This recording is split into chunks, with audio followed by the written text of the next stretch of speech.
21મી સદીમાં હવે પેરેન્ટિંગ ફોર પીસની એવી શું આવશ્યકતા કે જરૂરિયાત તમને દેખાય છે? હા, બિલકુલ. એટલે મનુભાઈએ તો આજથી 50-60 વર્ષ સુધી દેશમાં અને 60 વર્ષ પહેલાં દેશમાં અને વિદેશમાં કુલ 4 વ્યાખ્યાન આપીને બહુ જ અસરકારક રીતે વાત કરી છે. અને આજે કદાચ આ પુસ્તિકાની સૌથી વધારે જરૂર એટલા માટે છે કે આપણી પાસે આજે બહુ આપણે દોડધામમાં છીએ. આપણે આર્થિક ઉપાર્જનની પાછળ કે આપણા આર્થિક વિકાસની પાછળ એ રીતે પડેલા છીએ કે આપણને આપણા પરિવાર માટે, આપણા બાળકો માટે, આપણી જાત માટે સમય નથી.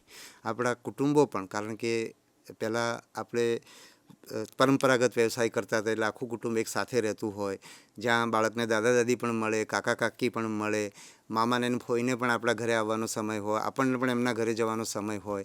એટલે એ બધાના માધ્યમથી આપણને બહુ બધું શીખવાનું મળતું. વડીલો પાસેથી મા બાપ શીખતા, અને મા બાપ જ્યારે ભૂલ કરતા હોય ત્યારે વડીલો ટોકતા પણ ખરા.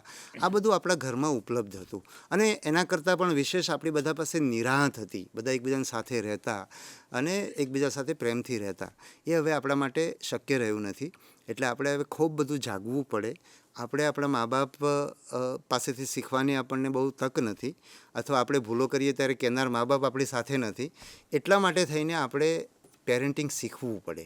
એટલે 21મી સદીની અંદર આપણે જૈવ વૈજ્ઞાનિક રીતે મા બાપ બનીએ એ ચાલે નહીં. પહેલાં આપણે બનતા, પણ બાળ ઉછેરની પાઠશાળા ઘરમાં જ હતી. આપણા વડીલો જ હતા. આપણા વડીલને આપણા પડોશીના વડીલ પણ આપણને ટોકી શકતા હતા. એ સ્થિતિ આજે રહી નથી. એટલા માટે આપણે માતપિતૃત્વ એટલે બાળ ઉછેર સતત શીખતા રહેવું પડશે. ભૂલો કરીને આપણી ભૂલ આપણે સ્વીકારવી પડશે. આપણા બાળક પાસે એની માફી માગવી પડશે, જેથી બીજી વાર ભૂલ કરવાની આપણને તક ના રહે. આ રીતે 21મી સદીની અંદર બાળ ઉછેર એટલા માટે મહત્ત્વનો બન્યો છે.